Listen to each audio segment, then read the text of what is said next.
மாமா வேலை பார்க்காது.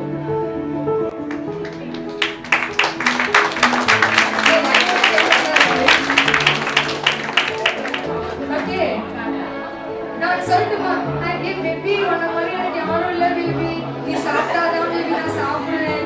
நீ எனக்கு காலேஜ் வரலையா, நானும் லீவ் பண்ணிக்கிறேன்.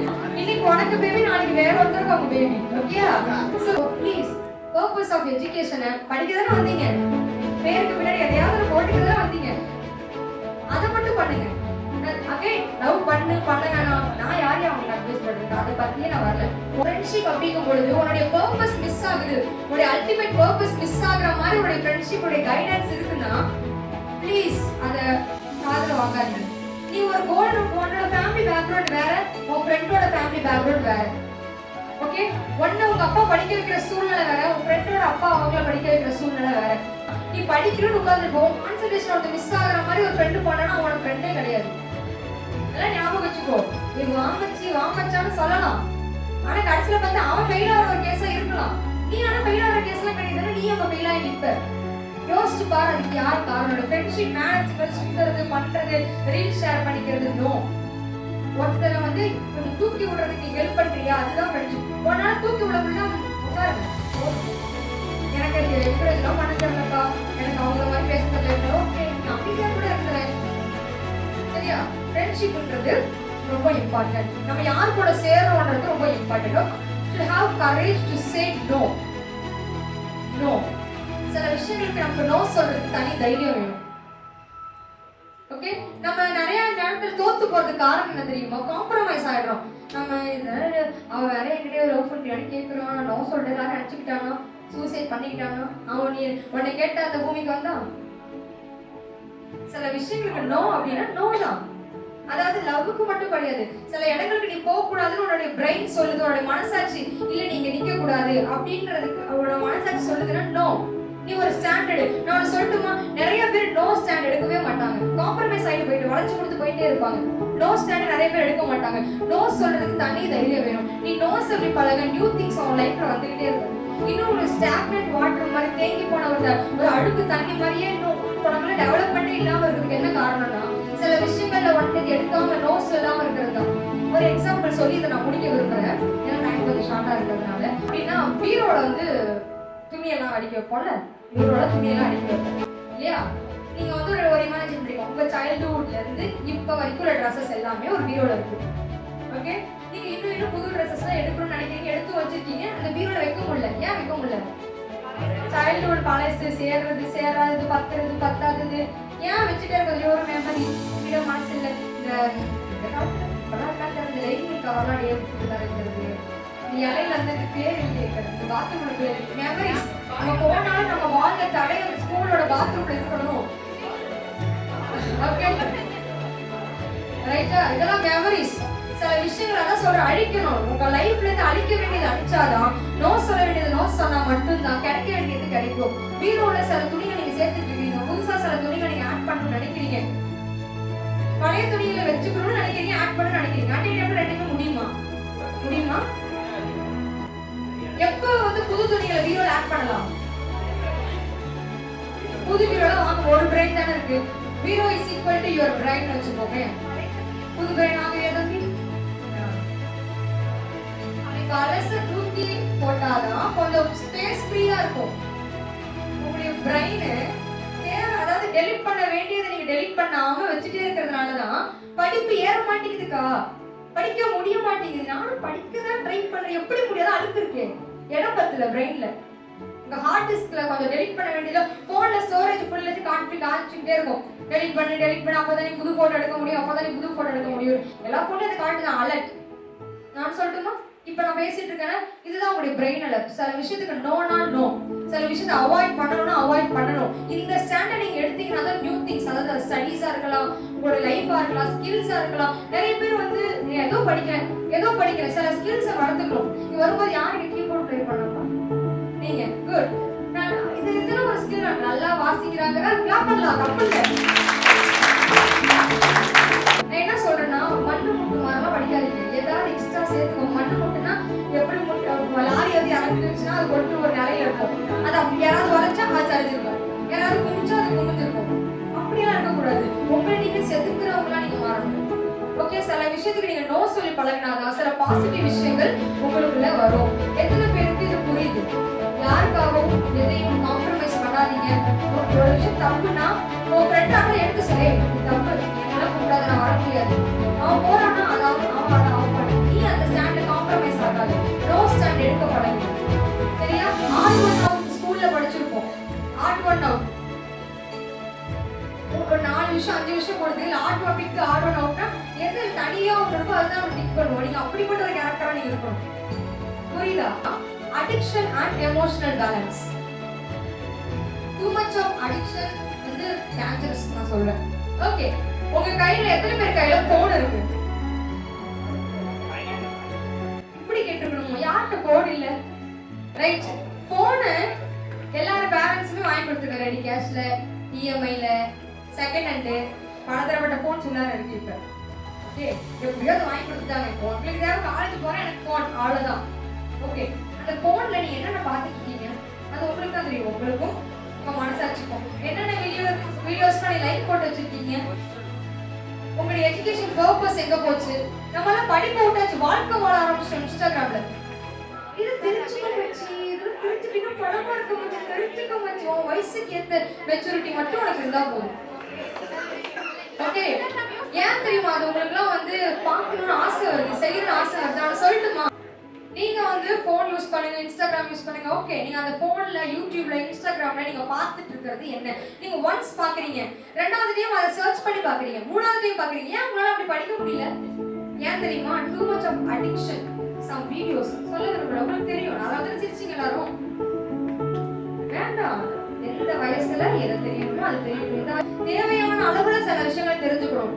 ஓவரா தெரிஞ்சுக்கிட்டு வச்சுக்கோங்க, கெட்டு போயிருவீங்க. அதை நல்லா யோசிச்சு பாருங்க. போன் நீங்க எதுக்கு வாங்குறீங்க? யூஸ் பண்ணதானே வாங்குறீங்க. போன் யூஸ் பண்ணாலும் அதுக்கு தான் வாங்க. போன் யூஸ் பண்ணதானே வாங்குறீங்க. நீங்க தான் போனை யூஸ் பண்ணணும். அந்த போன் உங்களை யூஸ் பண்ணக்கூடாது. நான் கேர்ள்ஸுக்கு சொல்றேன், நீ மண்டையில ஆட்ட வேணாம். ஜஸ்ட் அப்படின்னு உங்க மனசாட்சி மட்டும் இருக்கும். நீ சீரியல் பார்க்கவே நீ ஹாட்ஸ்டார்ல போட்டிருக்கோம், வா அந்த சீரியல் ஆட் பண்றதுக்கு பேமெண்ட் ஆகிட்டு போயிட்டு இருப்பாங்க. What is the use of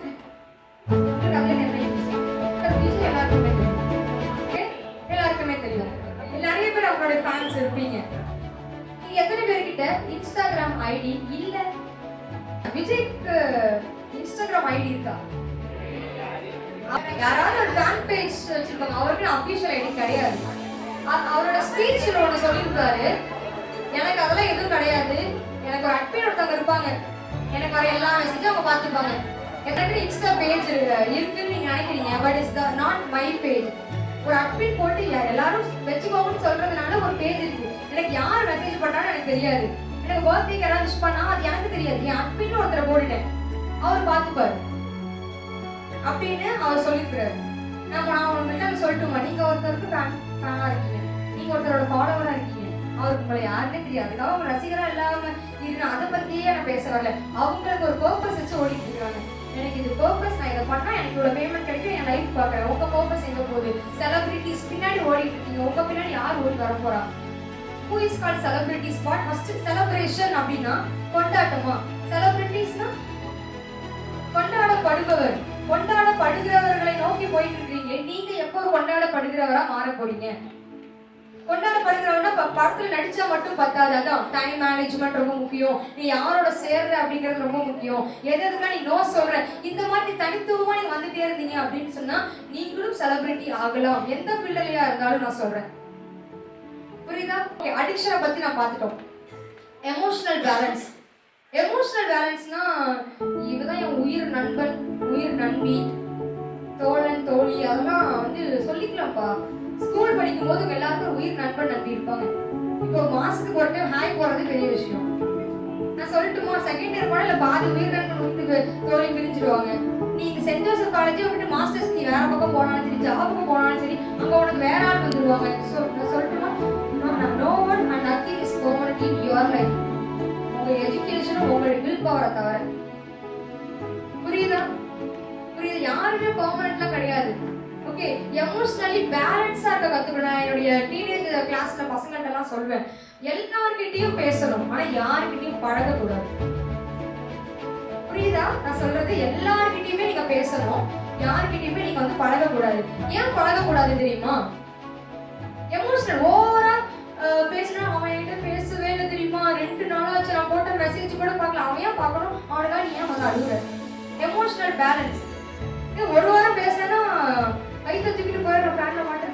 என்ன வாழ்க்கை வாழ்ந்துட்டு இருக்கோம். கஷ்டப்பட்டு உங்க அப்பா அம்மா தான் உங்களை பெற்றாங்க தெரியுமா. சாவறதுக்கா யாருக்கும் ஒரு ஆளுக்காக. நான் இப்ப ட்ரெயின்ல வர ரீல்ஸ் பார்த்துட்டு இருந்தேன். ஒரு பையன் நீங்க பாத்திருப்பீங்க, எனக்கு நியூஸ்ல எல்லாம் பாத்திருப்பீங்க. வந்து ஒரு பையன் வந்து வீடியோ எடுக்கிறேன், நான் நீட் ட்ரை பண்ணேன், நான் வந்து நீட் ட்ரை பண்ணி என்னால சக்சஸ் பண்ண முடியல, என்னுடைய சாவுக்கு யாருக்கு எத்தனை பேர் பாத்தீங்க, என் சாவுக்கு யாரும் காரணம் இல்ல, நான் தான் என்னோட சாவுக்கு காரணம், வந்து இறந்துறேன் அப்படின்னு சொல்லி இறந்துட்டாங்க. எமோஷனலி பேலன்ஸா இருக்கணும். எல்லாத்துக்குமே சூசைட் அப்படிங்கிறது ஒரு சொல்யூஷன் கிடையாது, புரியுதா. நான் எனக்கு படிப்பு வரல சூசைட், நான் எனக்கு ஜாப் கிடைக்கல சூசைட், இவன் என்ன விட்டுட்டு போயிட்டா சூசைட், நான் பாஸ் பண்ணல suicide. Suicide is not a solution for any problem, புரியுதா. எல்லாம் ஞாபகம் வச்சுக்கோங்க. இன்னைக்கு நீ செத்துட்டேன்னு வச்சுக்கோயேன், நீ சூசைட் பண்ணிட்டேன்னு வை, அதிகபட்சம் 16 வரைக்கும் நான்வெஜ் சாப்பிடாம இருப்பான் எல்லாரும். அதுக்கப்புறம் நான்வெஜ் சாப்பிட ஆரம்பிச்சிருக்கும். ரொம்ப ஒரு க்ளோஸா அதிகபட்சம் ஃபர்ஸ்ட் இயர் ஆனிவர்சரி வரைக்கும் அழுவாங்க. நான் சொல்றது அதிகபட்சம். இந்த காலத்துல அழுதா சந்தோஷம் தான். அதுக்கப்புறம் நீ யாரும் உன் தடையுமே இல்லாம போயிடும் உலகத்துல. நீ தடம் பதிக்கதான் பிறந்திருக்க, உன் தடயத்தை நீ அழிக்க பிறக்கிறது உலகத்துல, புரியுதா. உன் தடத்தை நீ பதிய வைக்கிறது உலகத்துல. நீ யாருக்கு தடத்தையும் அழிக்க பிறந்தீங்க அப்படின்னா உங்களோட வேல்யூ உங்களுக்கு புரியலன்னு அர்த்தம். ஒவ்வொருத்தரும் இந்த பூமியில பிறக்குறீங்க அப்படின்னா ஒரு ஹிஸ்டரி புக் நீ நினைச்சுக்கோங்க. ஒருத்தரோட லைஃபும் ஹிஸ்டரி புக், எம்டி புக்கா நீங்க பிறக்குறீங்க. அந்த புக்கை ஃபில் பண்றது எப்படி ஃபில் பண்ணணும்ன்றது உங்க கையில தான் இருக்கு. உங்க ஹிஸ்டரி நீங்க எழுதுங்க. You have to write your own history. அது பாசிட்டிவா போகுதா நெகட்டிவா போகுதான்றது உங்க கையில தான் இருக்கும். ஓகே, எமோஷனல் பேலன்ஸ் ரொம்ப முக்கியம். அடுத்தது கமிட்மெண்ட்ஸ் அண்ட் ரெஸ்பான்சிபிலிட்டியை வாலண்டியரா எடுக்கணும், புரியுதா. ஏதாவது வாலண்டியர் பண்றீங்களாப்பா கிளாஸ் ரெப்புக்கு அப்படின்னா நமக்கு செட் ஆகாது, நம்மள ஜாலியா இருக்குடா, இல்ல பொறுப்புடா, இதெல்லாம் நமக்கு வேண்டாம்டா அப்படின்னு நம்ம சொல்லுவோம். அது ஏதோ ஒரு வெகுளி மாதிரி ஒரு கைத்து போவீங்க, உங்களை வெகுளி பாவம்னு நினைக்கிறீங்க. நான் சொல்லட்டுமா, பொறுப்புகளை ஏற்க தான் உங்களுக்கு வந்து வாய்ப்புகள் வந்துகிட்டே இருக்கும். உங்களுக்கு வாய்ப்புகள் யாராவது வெத்தலை பாக்கு வச்சு கொடுக்கணும்னு இல்லை, உங்களுக்கு ஒரு ஆப்பர்ச்சுனிட்டி கிடைக்குதுன்னா நீங்க அதை யூஸ் பண்ணிக்கணும். ஓகேயா. உங்களுக்குள்ள இருக்கிற இன்ஃபீரியாரிட்டி காம்ப்ளெக்ஸை நீங்க உடைங்க. முதல்ல என்னால முடியாது, எனக்கு இதெல்லாம் ஸ்பேஸ் தெரியாது, எனக்கு இதெல்லாம் பண்ண தெரியாது. உங்களுக்கு தெரியுமா, இனிஷியல் ஸ்டேஜ்ல எனக்கு ஸ்டேஜ் ஃபியர் உண்டு, மைக் ஃபியர் உண்டு. நீங்க நான் பாட்டுக்கு மட்டும் பேசுறேன் அப்படின்னா எனக்குள்ள இருக்கிற இன்ஃபீரியாரிட்டி காம்ப்ளெக்ஸ் நான் உடைச்சேன். வில் பவர் உங்களுக்குள்ள நீங்க செட் பண்ணிக்கணும். என்னால முடியும், இதெல்லாம் முடியாது ஒண்ணுமே கிடையாது. ஐ கேன் நீங்க சொல்றீங்க, என்னால முடியும். ஏன் என்னால முடியாது, யாராலையும் முடியாது, உங்களுக்குள்ள வில் பவர் வரணும். சில கமிட்மெண்ட்ஸை நீங்க எடுக்கணும். ஓகேயா. சில பொறுப்புகள், எனக்கு இது வராது, எனக்கு இது செய்யாது, எனக்கு இது பண்ணாது, நீங்க விலக ஆப்பர்ச்சுனிட்டிஸ் உங்களை விட்டு விலகி போயிட்டே நான் சொல்லட்டுமா. உங்களை தேடி ஒரு ஆப்பர்ச்சுனிட்டி வருது அப்படின்னா அதை நிறைவேற்ற முடிக்கிறதுக்கான பொட்டன்ஷியலையும் கடவுள் உங்கள்கிட்ட வச்சதுனால அந்த ஆப்பர்ச்சுனிட்டி கொடுக்குறாரு. புரியுது. ஒரு ஆப்பர்ச்சுனிட்டி உங்கள்கிட்ட யாரோ கொடுக்குறாங்க, சும்மா கொடுக்குறது ஜஸ்ட் லைக் இது வரல. உங்களுக்கு அந்த ஆப்பர்ச்சுனிட்டி கிடைக்குது அப்படின்னாலே அந்த ஆப்பர்ச்சுனிட்டி சக்சஸ்ஃபுல்லா முடிக்கிறதுக்கான பொட்டன்ஷியல் காட் உங்ககிட்ட கொடுத்ததுனால அந்த ஆப்பர்ச்சுனிட்டி உங்களுக்கு வருது. பட் நம்ம என்ன பண்றோம் தெரியுமா, அதை அப்படியே மிஸ்யூஸ் பண்ணிடுறோம். இல்ல எனக்கு இது வேணாம்னு தட்டி கழிச்சு இன்னொரு ஆளுக்கு அது போது அவன் சக்சஸ் ஆயிட்டு போறான். நம்ம நினைச்சிட்டு இருக்கோம் எனக்கு இது வராது, எனக்கு இது முடியாது. நோ, உங்க ஃபெயிலியருக்கு நீங்க தான் காரணம். கமிட்மெண்ட்ஸ் அக்செப்ட் பண்ணுங்க, பொறுப்புகளை எடுத்துக்கோங்க, புரியுதா. நான் சொல்றது எல்லா பொறுப்புகளுக்கு ஊதாரித்தெல்லாம் பசங்க தெரியாது. உங்க ஃபேமிலி அடுத்தது உங்க கையில தான் இருக்கு. நான் படிக்க எனக்கு என்னன்னு படிப்பேன், நான் படிக்க எனக்கு என்னன்னு போவேன். எங்க அப்பா வந்து கை செலவு கொடுக்குற காசுலாம் கேர்ள் ஃப்ரெண்டுக்கு ஏதாவது வாங்கி கொடுப்பேன். நோ, அது உங்க கமிட்மெண்ட்டே கிடையாது. உனக்குன்னு சில கமிட்மெண்ட் இருக்கு, ஆனா உங்களுக்குன்னு சில கமிட்மெண்ட்ஸ் இருக்கு, சில கோல்ஸ் இருக்கு. அதை நீங்க வாலண்டியர் பண்ணி எடுங்க. எனக்கு யாரும் கூப்பிட்டா, என்னையெல்லாம் யாராவது கூப்பிட்டாங்க, நோ, சில விஷயங்களை நீங்களாவே வாலண்டியர் பண்ணணும். அடுத்தது கன்சிஸ்டன்சி இஸ் வெரி இம்பார்ட்டன்ட். நான் முடிக்க போறேன். Consistency is very important. What is consistency? Okay, இந்த பையன் சொன்னதே காதுல விழுந்துச்சு. சோ எல்லாம் கிளாப் பண்ணிடலாமா? கை தட்டியாவது கொஞ்சம் ஒரு நாள் சொல்லலாம். கிளாப் பண்ணுங்க பாருங்க.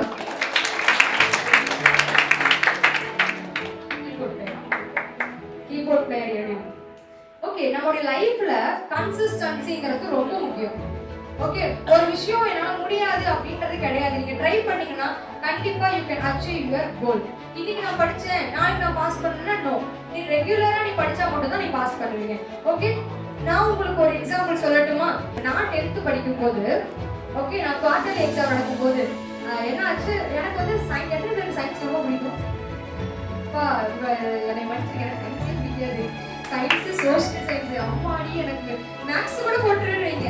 சயின்ஸ் சோஷியல் சயின்ஸ் எனக்கு சுத்தமாவே பிடிக்காது. கெமிஸ்ட்ரிப்பாங்க ஏதோ ஃபார்முலா கட்டுப்பாங்க எனக்கு பிடிக்கவே செய்யாது. என்னடா அப்படின்ட்டு நான் என்ன பண்ணிட்டேன், எனக்கு வராது அப்படின்னு என் மைண்ட்ல நானே ரெஜிஸ்டர் பண்ணிட்டு அதே வர்றது எழுதுவோம், பாஸ் பண்ணா போதும் நான் எழுதுறேன். ஏன் நேரம் ஃபெயில் ஆயிட்டேன் குவார்டர்லி எக்ஸாம்ல. பாருங்க ஃபெயில் ஸ்டூடெண்ட் வச்சுருக்கேன், ஃபெயில் ஆயிட்டேன். எதுல 10th குவார்டர்லி எக்ஸாம்ல நான் ஃபெயில். நான் நினைச்சு நான் மட்டும் தான் ஃபெயில் நினைச்சேன். பேப்பர் கொடுக்க பார்த்தா 10-12 கிட்ட வந்துருச்சு. ரைட்டு, நமக்கு என்ன இருக்கு, கேங் இருக்கு. ஃபெயில் நம்ம மட்டும் நின்றதான் அவமானம், கூட்டமா நின்னா பெருசா தெரியாதுன்னு நினைச்சு நான் மட்டும் நின்று எங்க sir failures not stand up அப்படின்னு கெட் ஆஃப் மை கிளாஸ் அப்படின்ட்டு நான் வந்து ஓரளவுக்கு படிப்பேன். வெளில அனுப்பிச்சுட்டாரு. வெளில அனுப்புனா ஏன் நேரம் பிரின்சிபல் சார் ரவுண்ட்ஸ் வராது. நீ அணிக்கிறங்கும் போது எனக்கு ரெகுலரா திட்டு வாங்குறவங்களுக்கு அது அப்படி போயிடுவோம். நான் தான் ஃபர்ஸ்ட் பிரின்சிபல் சார் மேலாம் நிற்கிறது எனக்கு ஒரு மாதிரி ஆயிடுச்சு. எனக்கு என்னன்னா நான் ஃபெயில் ஆனதுலாம் எனக்கு மைண்ட்ல இல்லை, இவர் நம்மளோட பண்ணிட்டாரு இப்படி செஞ்சுட்டாரு அப்படின்னு சொல்லி எனக்கு ஒரே கோவம் அவர் மேல. ஓகே, நான் அப்ப என்ன நினைச்சேன்னா, நான் இப்ப என்னை நிக்க வச்சு நான் அசிங்கப்படுத்திட்டாருல, நான் படிக்கிறேன், நான் மார்க் வாங்குறேன், இவர் மூஞ்சி நான் கையை பூசுறேன். இதுதான் என்னோட அல்டிமேட் கோலா இருந்துச்சு. என்னோட எஜுகேஷன் பர்பஸ் பாருங்க, என்னோட எஜுகேஷனல் பர்பஸ் நான் மார்க் வாங்குறேன், இவர் மூஞ்சி நான் கையை பூசுறேன். அது வரைக்கும் அவர் மாதிரி கடுப்பாகிறான என் மைண்டுக்குள்ள மார்க் எடுக்கணும் கன்சிஸ்டன்ஸா படிச்சேன். நான் எனக்கு பப்ளிக் எக்ஸாம்ல பார்த்தா நான் வந்து 98 out of 100 எடுத்தேன். நான் எனக்கு தட்ட மாட்டேன். அது பார்த்து ரொம்ப சந்தோஷம். என்னுடைய மனசு சொல்லுது, அவர் வரட்டும், நம்ம டிசி இதில் மார்க் ஷீட் வாங்க போகல, அவர் வரட்டும், மார்க்கை காமிக்கிறோம், அவர் மூஞ்சில கையை பூசுறோம், அவர் பார்த்துருவா அப்படின்னு சூப்பர் நடந்தாலும் இவ்வளோ பார்த்து சூப்பர் நடந்தாரு. நம்மள பெருசா நம்ம ஃபெயில் ஆனது இவ்வளவு தூரம் வந்துருக்கோம், இவர் நம்ம பெருசா ரொம்ப பாராட்டல, ரொம்ப அடுத்த போயிட்டாங்க. அப்பதான் நான் யோசிச்சேன், எனக்கு கையை பூச நினைச்சது எங்க சாருக்கான கிடையாது. எனக்குள்ள ஒரு இன்ஃபீரியாரிட்டி காம்ப்ளெக்ஸ், எனக்குள்ள ஒரு முடியாது ஒரு இன்னர் வாய்ஸ் கேட்டுச்சுல, அந்த இன்னர் வாய்ஸ் மேல தான் நான் கையை பூசினேன். இன்னைக்கு நீங்க எத்தனை பேர் உங்களுக்குள்ள நீங்க சேலஞ்ச் பண்ண போறீங்க, உன்னால முடியாது, இது உன்னால செய்ய முடியாது, இது உனக்கு வராது, உங்களுக்குள்ள இன்னர் வாய்ஸ் கேட்டுட்டே இருக்கும். அந்த இன்னர் வாய்ஸ் கையை பூசுறேன் அப்படின்னு எத்தனை பேர் உங்களுக்குள்ள நீங்க சேலஞ்ச் பண்ண ரெடியா இருக்கீங்க? எத்தனை பேர் ரெடியா இருக்கீங்க? எனக்கு இது வரும். எப்போ வரும் தெரியுமா? இன்னைக்கு நான் கையை பூசுறேன் நான் நினைச்சு நாளைக்கு வராது. கன்சிஸ்டன்சி டெய்லி பண்ணணும். புரியுதா? எந்த ஒரு விஷயத்தையும் இன்னைக்கு எடுத்து உங்களுக்கு நான் சொல்லட்டுமா, உங்களுடைய லாஸ்ட் செமஸ்டருடைய மார்க் எதோடைய ரிசல்ட்னா உங்களுடைய லாஸ்ட் எஃபோர்ட்டோட ரிசல்ட். அது ஒரு 10 மார்க் எக்ஸ்ட்ரா எடுங்க. அடுத்த செமஸ்டர் இன்னொரு 10 மார்க் எக்ஸ்ட்ரா எடுங்க. அதுதான் கன்சிஸ்டன்சியோட வேல்யூ. எடுத்தோட 100 எடுக்க சொல்லல. புரியுதா? ஓகே, உங்களுக்கு இப்போ ஒரு ஆக்டிவிட்டி கொடுக்கலாம்னு நான் இருக்கேன். ஏபிசிடி யாராருக்கும் தெரியும்? ஏபிசிடி எக்ஸாக்ட் வரைக்கும் நான் உங்களுக்கு 1 minute ஆக்டிவிட்டி டைம் இருக்கு. ஃபர்ஸ்ட் வரவங்களுக்கு கிஃப்ட். A ஓட வேல்யூ 1, B னா 2, C D E அதே மாதிரி Z வரைக்கும் நீங்க ஒரு வேல்யூ எழுதணும். டிசிப்ளின் உடைய ஸ்பெல்லிங் தெரியுமா? டிசிப்ளினோட வேல்யூ எல்லாம் போட்டு ஆட் பண்ணி எவ்வளவு வருது ஃபர்ஸ்ட் யார் சொல்லுங்க. அங்கல ஃபர்ஸ்ட் கை தூக்குறாங்க. எந்திரிங்க. உங்க பேரு அபி. நல்லா கிளாப் பண்ணுங்க. நல்லா லவுடா கிளாப் பண்ணுங்க. Come on boss. என்ன சொன்னாங்க கேட்டுச்சா? டிசிப்ளினோட வேல்யூ எவ்வளோ? 100. நான் இந்த டிசிப்ளின் லெட்டரோட வேல்யூ பாத்தீங்களா? 100. டிஃபால்ட்டாவே ஒரு கடவுள் அப்படியே செட் பண்ணி வச்சிருக்கேன். நான் உங்களுக்கு ஒன்று சொல்லட்டுமா? நான் இந்த விஷயத்தெல்லாம் பர்ஃபெக்ட், இந்த விஷயத்துல நான் இம்பர்ஃபெக்ட். நோ, எல்லா விஷயத்தையும் நீங்க பர்ஃபெக்ட் ஆனாதான் you are a perfect disciplined students அர்த்தம். நீங்க இந்த காலேஜ் விட்டு வெளில போகும்போது இன்னும் ஸ்கோர் பண்ணன்றதை தாண்டி எவ்வளவு டிசிப்ளினான ஸ்டூடெண்ட் பேர் வாங்குறீங்கன்றது ரொம்ப முக்கியம். Okay, and final self strict is very important. சுய கட்டுப்பாடு. இந்த மேம் ரொம்ப ஸ்ட்ரிக்ட், இந்த சார் ரொம்ப ஸ்ட்ரிக்ட் சொல்றோமா? சொல்றோம் தானே? ஐயோ பண்ணிட்டாரோ, ஐயோ நாட் சூப்பர்வைசர் இந்த மிஸ்ஸா போச்சு. ஏன் தெரியுமா? அவங்களாம் strict. What is strict? First கரெக்டா இருக்கிறது ஸ்ட்ரிக்ட்.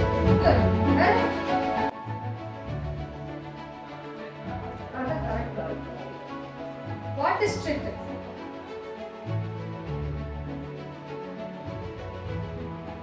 ஸ்ட்ரிக்ட் அப்படின்னா அவன் சொன்னதுதான் எது கரெக்ட் அதை செய்யணும், எது தப்போ அதை செய்யக்கூடாது. அதுதான் ஸ்ட்ரிக்ட். மேம்லாம் சில விஷயத்தை செய்யாதேன்னு சொல்லுவாங்க, சில விஷயத்தை செய்யுன்னு சொல்லுவாங்க. ஏன்னா அப்படி சொல்றதுனா அவங்க பிடிக்காது. ஏன்னா அவங்க எப்படி இருக்கிறாங்க? ஸ்ட்ரிக்டா இருக்கிறாங்க. இன்னொருத்தவங்க கை நீட்டு சொன்னதால உனக்கு ஸ்ட்ரிக்ட் கோவம் வருது. உனக்கு நீயே ஸ்ட்ரிக்டா இருந்துப்பாரு. நான் உனக்கு சொல்லணுமா, உன் பேச்சை நீ கேட்கலன்னா உன் பேச்சை யாரும் கேட்க மாட்டாங்க. உனக்கு நீங்க ஒரு கண்ட்ரோல் இல்லாம நீங்க போங்க. நீங்க செகண்ட் இயர் போங்க. உங்களுக்கு வரப்போற ஜூனியர் உங்க பேச்ச கேட்க மாட்டாங்க. ஏன் தெரியுமா? நீங்க தான் உங்க பேச்ச நீங்களே கேட்கறது இல்லையே. சில விஷயங்களுக்கு நோனா நோ, சில விஷயத்துக்கு எஸ்னா yes. Self strip is very important. நீங்க உங்களுடைய பேச்ச கேட்கும் பொழுதுதான் நாளைக்கு இன்னொருத்தவங்க உங்க பேச்ச கேட்பாங்க. புரியுதா? சில விஷயங்களை வந்து இவ்வளவுதான் யூஸ் பண்ணுவேன்னா அவ்வளவுதான் யூஸ் பண்ணுவேன். இத்தனை மணிக்கு மேல நான் போன் யூஸ் பண்ண மாட்டேன். செல்ஃப் ஸ்ட்ரிக் ஃபாலோ பண்ணுங்க. 10 மணி ஆயிடுச்சு, படிச்சது போதும், மூடி வைக்க தெரியுது, செல்ஃப் ஸ்ட்ரிக் தான். இத்தனை மணி ஆச்சு, நான் போனை மூடி வைக்கணும், செல்ஃப் ஸ்ட்ரிக் ஃபாலோ பண்ணுங்க. இத்தனை ஒரு 1 வீக் நான் பேட் வேர்ட்ஸ் பேச மாட்டேன், செல்ஃப் ஸ்ட்ரிக் ஃபாலோ பண்ணுங்க. இந்த மாதிரியான தப்பான விஷயங்களை நான் பார்க்க மாட்டேன், செல்ஃப் ஸ்ட்ரிக் ஃபாலோ பண்ணுங்க. உங்களை நீங்க மதிக்கணும். உங்களுக்கு நீங்க ரூல்ஸ் போடுங்க. அப்பதான் யாரும் உங்களுக்கு ரூல் பண்ணவே முடியாது. My life my rules. நமக்குலாம் பிடிச்ச வேர்ட் இல்லையா? My life my rules. What is your rules? எப்ப வேணா நான் போன் பார்ப்பேன், தட் இஸ் மை ரூல். எங்க வேணா சுத்துவேன், தட் இஸ் மை ரூல்னா உங்களுக்குலாம் வாய்ப்பே இல்லை. உங்களுக்கு சில ஸ்ட்ராட்டஜி போடுங்க. என் லைஃப் இப்படிதான், நீங்க ஒரு ஸ்கெட்ச் போட்டு வாழுங்க.